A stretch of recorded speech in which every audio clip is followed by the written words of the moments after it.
Hey everyone, welcome back to my channel. Let's continue with the human reproduction. So far we have already discussed about the male reproductive system consisting of 8 parts. In this particular video, we will mainly focus on function of male reproductive system. So let's start. अब ये जो mail reproductive system है ना, ये 3 function perform करता है. First है spermatogenesis, sperms बनाने का. स्पर्मेटो मतलब स्पर्म्स एंड जेनेसिस मतलब फॉर्मेशन. मतलब mail reproductive system is mainly concern with the production of sperms. अब स्पर्म्स की प्रोडक्शन कैसे होती है? द जर्मिनल एपिथेलियल जो सेल्स है, सेमिनिफरस ट्यूब्यूल्स के जो जर्मिनल एपिथेलियल सेल्स है, वो स्पर्म्स की प्रोडक्शन में हेल्प करते हैं. ठीक है, एक तो मेल रिप्रोडक्टिव सिस्टम का स्पर्मेटोजेनेसिस हो गया फंक्शन. नेक्स्ट है कि ये कुछ हार्मोन्स भी सिक्रीट करता है which are known as the male sex hormones. अब इनको कौन प्रोड्यूस करता है? लीडिंग सेल्स, जिनको इंटरस्टिशियल सेल्स भी बोला जाता है. हमने लास्ट वीडियो में भी डिस्कस कर लिया था कि लीडिंग सेल्स और interstitial cells male sex hormone produce करती है, यूजुअली टेस्टोस्टेरॉन. ठीक है, नेक्स्ट है थर्ड फंक्शन है मेल रिप्रोडक्टिव सिस्टम का, विच is the transfer of sperms. अब इसमें एक कॉपुलेटरी ऑर्गन प्रेजेंट है जो कि पेनिस है. वो हेल्प करता है स्पर्म्स को ट्रांसफ़र करने में into the vagina of the female during copulation. Sexual intercourse के टाइम पे स्पर्म्स की ट्रांसफ़र करने में कौन हेल्प करता है? Copulatory organ, which is the penis. ठीक है, so these are the 3 functions performed by the male reproductive system. Next हम डिस्कस करते हैं सीमन के बारे में. काफ़ी बार ये टर्म आ गई है सीमन, हमने लास्ट वीडियोस में भी देखा था कि सीमन वर्ड आया है. So basically what is the meaning of this term? अब सीमन क्या है? Semen is a collection of secretion from the seminal vesicles. जितने भी हमने मेल एसेसरी ग्लैंड्स पढ़े थे, जिसमें हमने सेमिनल वेसिकल की सिक्रेशन पढ़ी, फ्रक्टोज वगैरह वाली, फ्रक्टोज. प्रोस्टेट ग्लैंड की सिक्रेशन पढ़ी, कॉफर्स ग्लैंड जिसको बल्बो यूरेथ्रल ग्लैंड्स भी बोला जाता है. उसमें से जो सिक्रीशन निकलती है ना, और स्पर्म्स में से जो सिक्रीशन, उस दोनों उनके ग्रुप को, उनकी कलेक्शन को क्या नाम दे दिया? सीमन. ठीक है, मतलब जो सेमिनल वेसिकल से निकल रही है, प्रोस्टेट ग्लैंड से, कॉफर ग्लैंड और स्पर्म्स, इन सब की सिक्रीशन मिला के क्या बन जाता है? सीमन बन जाता है. ठीक है, नेक्स्ट जो है ना, नेक्स्ट हम बात करते हैं semen is ejected from penis during the ejaculation. जब स्पर्म्स ने कॉपुलेशन के टाइम पे रिलीज़ होना है, उस टाइम पे सीमन इजेकुलेटेड, सीमन बाहर निकलता है फ्रॉम द पेनिस. ठीक है, एक इजेकुलेशन के टाइम पे कम से कम 200 to 300 मिलियन स्पर्मेटोजोआ बाहर निकलते हैं. ठीक है, और स्पर्मेटोजोआ बाहर निकलते हैं. ठीक है, और विच at least 60% sperm must have normal shape and size. और उनमें से 200 to 300 मिलियन स्पर्मेटोजोआ से सिर्फ 60% ही स्पर्म्स ऐसे हैं जिनकी नॉर्मल शेप और साइज़ है. बाकी जो 40% है ना, वो विग्योरस मोटिलिटी शो करते हैं, मतलब कि वो नॉर्मल फंक्शनिंग नहीं करते. ठीक है, they are not suitable for the normal fertility. ठीक है, only 60% have the normal shape and size and is fit for normal fertility. Next हम बात करते हैं सीमन की पीएच की. Semen has a pH of 7.35 to 7.50 which is slightly alkaline. ठीक है, अब इसकी एल्कलिनिटी क्या हेल्प करती है? जो यूरेथ्रा की एसिडिटी है ना, उसको न्यूट्रलाइज करने में जो सीमन की एल्कलिनिटी है ना, वो हेल्प करती है. मतलब जब भी एसिड और बेस आपस में मतलब इंटरेक्ट करते हैं, तो वो क्या सोल्यूशन को क्या बना देते हैं? न्यूट्रल. ऐसे ही जो एल्कलिनिटी है सीमन की, वो यूरेथ्रा की एसिडिटी को न्यूट्रलाइज कर देती है. ठीक है, और प्रोटेक्ट करती है स्पर्म्स को ताकि वो किल ना हो जाए due to the acidity of the vagina at the time of the copulation. ठीक है, so this was about the ejaculation. अब एक और टर्म आ जाती है सीमन प्लाज्मा. जो फ्लूइड पार्ट होता है ना सीमन का, the fluid part of the semen is called the seminal plasma. ठीक है, so this was about the semen. Next हम डिस्कस करते हैं मेल रिप्रोडक्टिव सिस्टम के बारे में कि मेल रिप्रोडक्टिव सिस्टम को कंट्रोल कौन करके रखता है. So it is control by the hormones. अभी हॉर्मोन्स कैसे फंक्शन परफॉर्म करते हैं इसके बारे में देखते हैं. So let's start. The growth, maintenance and the function of the male reproductive system are under the control of hormones. ठीक है, so GnRH which is the gonadotropin releasing hormone is secreted by the hypothalamus. ठीक है, hypothalamus which is a part of the brain, ये gonadotropin releasing hormone को release करता है. ठीक है, ये जो GnRH हार्मोन है, ये आगे एंटीरियर लॉब जो पिट्यूटरी ग्लैंड है उसको स्टिमुलेशन देता है ताकि वो LH और FSH जो हॉर्मोन्स है उसको रिलीज करे, ठीक है। अब ये जो LH hormone which is the luteinizing hormone, अब ये जो LH हार्मोन है ना which is the luteinizing hormone, it is also known as interstitial cells stimulating hormone in male. अब ये क्या करता है, ये स्टिमुलेट करता है टेस्टिस को कि वो एंड्रोजन प्रोड्यूस करे, ठीक है। अब ये जो LH है ना ये स्टिमुलेट करता है लीडिंग सेल्स को कि वो टेस्टोस्टेरॉन प्रोड्यूस करे, ठीक है। और FSH जो है, FSH which is a follicle stimulating hormone, ये जो है FSH which is a follicle stimulating hormone, ये स्टिमुलेट करते हैं सर्टोली सेल्स को कि वो स्पर्मेटोजेनेसिस को स्पर्मेटोजेनेसिस को स्टार्ट करें, मतलब स्पर्म्स की प्रोडक्शन में हेल्प करे, और ठीक है। और ये सिक्रीट करते हैं ABP protein which is an androgen binding protein that concentrate testosterone in the seminiferous tubules, ठीक है। ये हमने लास्ट वीडियो में भी डिस्कस कर लिया था कि जो सर्टोली सेल्स है ये दो तरह के secretions प्रोड्यूस करते हैं। First is the androgen binding protein which helps in the concentration of the testosterone in the seminiferous tubules, और ये सर्टोली सेल सिक्रीट करते हैं कि इनहिबिन प्रोटीन को सिक्रीट करते हैं जो हेल्प करता है FSH सिंथेसिस की प्रोडक्शन को रोकने के लिए, जो हेल्प करता है, ठीक है। So basically FSH acts directly on the spermatogenesis to stimulate sperm production. So this is how the male reproductive system is controlled by hormones. अब ये जो नेगेटिव साइन है और पॉजिटिव साइन हम देख रहे हैं इस डायग्राम के थ्रू, ये जो नेगेटिव साइन है दैट रिप्रेजेंट्स द डिक्रीजिंगनेस, और जो माइनस है वो इंक्रीज को शो कर रहा है कि कितना, मतलब जब जितना चाहिए बॉडी को उतना तो वो हार्मोन रिलीज करेगा, ठीक है। और जितना उसको कंट्रोल करने के लिए minus represents the decrease and plus represents the increase, ठीक है, इनहिबिट करने के लिए। अब नेक्स्ट हम डिस्कस करते हैं कि ह्यूमन मेल्स में प्यूबर्टी कब स्टार्ट होती है। फर्स्ट ऑफ हमें ये पता होना चाहिए कि प्यूबर्टी होती क्या है। प्यूबर्टी वो पीरियड है जब रिप्रोडक्टिव ऑर्गन्स अपना फंक्शनिंग स्टार्ट कर देते हैं, मतलब जब रिप्रोडक्टिव ऑर्गन्स मैच्योर हो जाते हैं और वो रिप्रोडक्शन के फंक्शन को स्टार्ट कर देते हैं, ठीक है। यूजुअली जो ह्यूमन मेल्स में ना ये जो प्यूबर्टी की एज है ना ये 13 to 16 ईयर्स में स्टार्ट होती है, ठीक है। अब प्यूबर्टी को मतलब जब रिप्रोडक्टिव ऑर्गन्स ने स्टार्ट होना उसके लिए कुछ हार्मोन्स रिस्पॉन्सिबल है। The main hormone is the testosterone which plays a significant role in the onset of puberty. Males के केस में प्यूबर्टी को स्टार्ट होने के लिए टेस्टोस्टेरोन अपना इंपॉर्टेंट रोल प्ले करता है, ठीक है।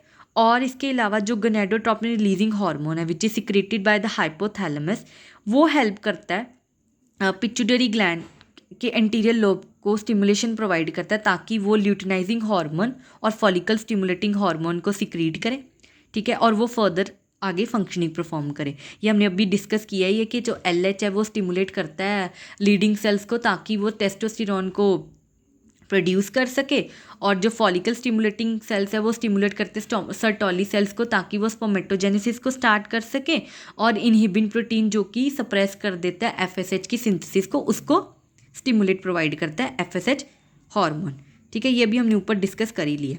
अब ये जो मेल्स के केस में LH है ना इसको हम इंटरस्टिशियल सेल्स स्टिमुलेटिंग हार्मोन भी बोलते हैं। क्यों इसको बोलते हैं? क्योंकि it stimulates the interstitial cells, जो लीडिंग सेल्स है वो क्या करते हैं, वो क्या सिक्रीट करते हैं, एंड्रोजन्स, और मेनली कौन सा हार्मोन रिलीज करते हैं, दैट इज टेस्टोस्टेरोन, ठीक है। So the testosterone is the principal androgen which brings about the growth of the secondary sex organs and the development of the secondary sexual characters. और ये testosterone ही जो secondary sex characters हैं और secondary sex organs की growth में help करते हैं, ठीक है। So this is how the onset of the puberty takes place in human males. So the next topic in the male reproductive system is the Male Sex Act. So it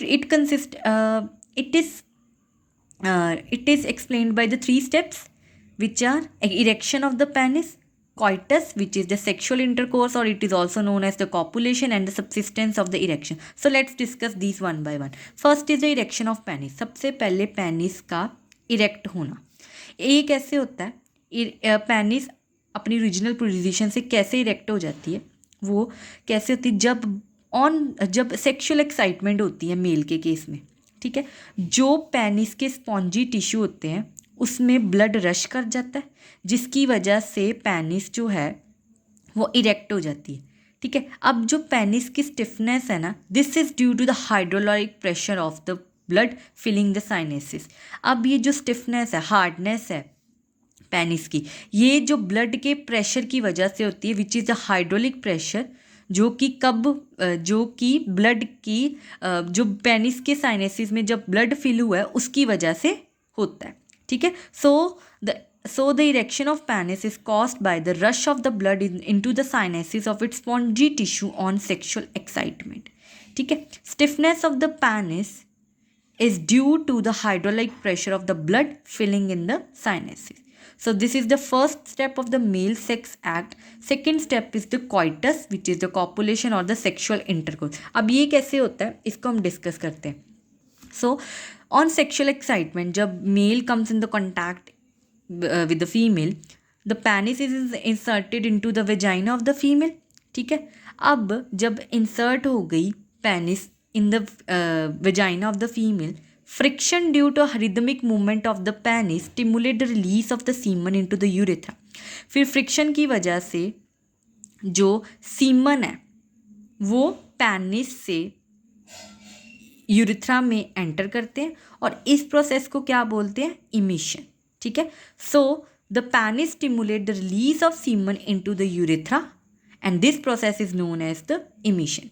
अब जो wave like contractions है penis के base की muscles की, उनकी contraction की वजह से एक फोर्सफुल डिस्चार्ज होता है सीमन का इनटू द वजाइना और इस चीज़ को हम क्या बोलेंगे, इजैकुलेशन. रिमेंबर इमिशन में होता है कि जो सीमन है वो पेनिस से यूरिथ्रा में आता है, ठीक है. और जो इजैकुलेशन है वो क्या होता है, सीमन का डिस्चार्ज होना from the urethra to the vagina of the female during the sexual intercourse, ठीक है.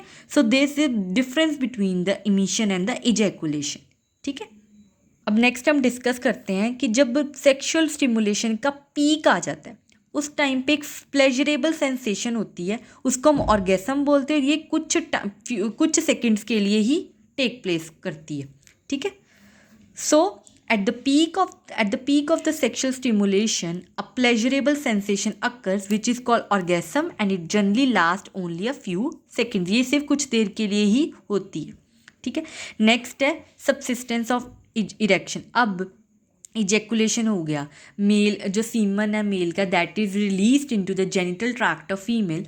उसके बाद जो पेनिस है वो अपनी ओरिजिनल पोजीशन पे आ जाती है. अब पेनिस अपनी ओरिजिनल पोजीशन पे कैसे आती है, जब पेनिस के आर्ट्रियोल्स कॉन्ट्रैक्ट करते हैं, ये ब्लड के फ्लो को रिड्यूस कर देते हैं और ब्लड के फ्लो की रिडक्शन की वजह से जो पेनिस है वो अपनी ओरिजिनल पोजीशन पे आ जाती है. So this was about the male sex act which involve 3 phases: erection of penis, copulation and the subsistence of the erection, ठीक है.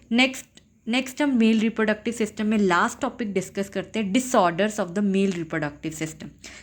The first disorder is the benign prostatic hypotrophy which is the BPH.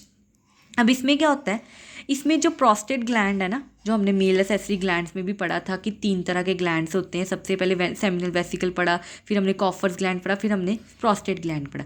अब benign prostatic हाइपोट्रफी में क्या होता है, जो prostate gland होता है ना वो एनलार्ज हो जाता है, जिसकी वजह ये यूजली कब होता है, enlarge in the old age, ठीक है. अब प्रोस्टेट ग्लैंड के इन्लार्जमेंट की वजह से क्या होता है कि जो यूरिथ्रा ना वो कंप्रेस हो जाता है और जिसकी वजह से बार बार ना यूरिनेशन होती है, नाइट यूरिनेशन मोस्टली होती है. या तो नाइट यूरिनेशन होगी या कई बार मिचुरेशन, मतलब यूरिन को पास करने के टाइम पे थोड़ी मुश्किल आएगी या पेनफुल मिचुरेशन होगी, ठीक है. अगर BPH को ट्रीट ना किया गया तो ये कई बार किडनी डैमेज भी कर सकती है, ठीक है. सो This is the enlargement of the prostate gland and it usually occurs in the old age. It compresses the urethra causing frequent night urination or difficult or painful maturation. Untreated BPH may lead to kidney damage. ठीक है. So this is the first disorder of the male reproductive system. Next is the impotence. अब impotence क्या होता है? Impotence होता है it is the inability to achieve और hold an erection of the penis long enough to complete sexual intercourse. अब sexual intercourse को complete करने के लिए पेनिस की इरेक्शन इज कंपल्स. अगर किसी कोई पर्सन इम्पोर्टेंसी से सफ़र कर रहा है तो जो पेनिस है वो अच्छे से इरेक्ट नहीं हो पाएगी, जिसकी वजह से सेक्शुअल इंटरकोर्स कंप्लीट नहीं हो पाएगा. ठीक है. और ये इम्पोर्टेंसी देखा गया कि काफ़ी सारी साइकोलॉजिकल फैक्टर्स है जो इस इम्पोर्टेंसी के लिए रिस्पॉन्सिबल है. ठीक है. और भी कुछ है, जैसे अगर हम रिप्रोडक्टिव डिसीज़ की बात करें, जो सिफिलिस है वो इम्पोर्टेंसी को कॉज करता है. ठीक है. काफ़ी सारे ड्रग्स अवेलेबल है जो इम्पोर्टेंसी को क्योर करने के लिए हेल्पफुल है. ठीक है. नेक्स्ट हम डिस्कस करते हैं in the disorders of the male reproductive system which is the sterility. अब कई बार क्या होता है कि सेक्शुअल इंटरकोर्स हो जाता है बट जो स्पर्म्स निकलते हैं दे आर इनफर्टाइल और वो ओवम को फर्टाइल नहीं कर पाते, जिसकी वजह से जायगोट नहीं बनेगा and it will cause sterility in the males. Next last disorder is the ADM which is androgen deficiency in aging male. ये देखा गया है कि मेल्स में ना जब टेस्टोस्टेरोन की रिडक्शन हो जाती है, ठीक है, वो भी एक तरह का डिसीज़ कॉज करती है.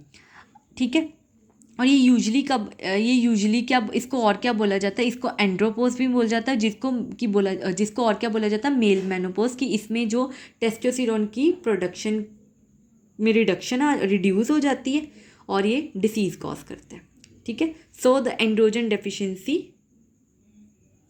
disease in aging males. So this was all about the male reproductive system. In the next video we will discuss about the human female reproductive system. Till then stay tuned to my channel. Thank you.